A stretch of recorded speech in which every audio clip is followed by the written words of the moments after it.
If you're looking for an easy peasy recipe that's packed with flavor, you'll love what we have for you on this gloomy Wednesday.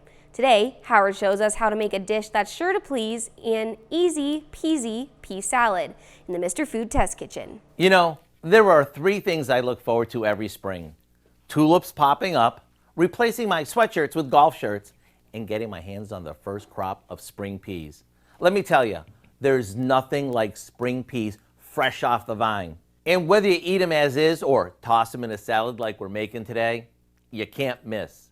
Since the season to get fresh ones is relatively short, don't let that worry you. Fresh ones that are frozen are a great alternative and available throughout the year.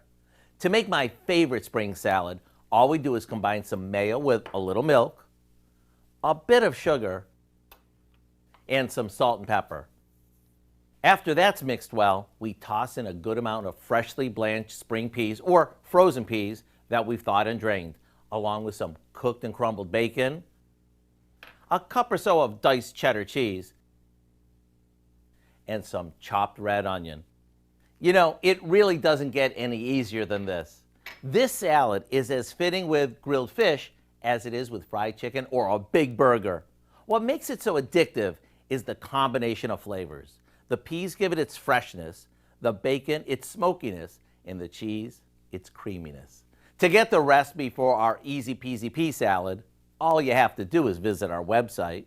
I'm Howard with Kelly in the Mr. Food Test Kitchen, where today we found a fresh tasting anytime way for you to say, ooh, it's so good. You can find this recipe along with a lot more good food from the Mr. Food Test Kitchen online. Just go to our website at koamnewsnow.com.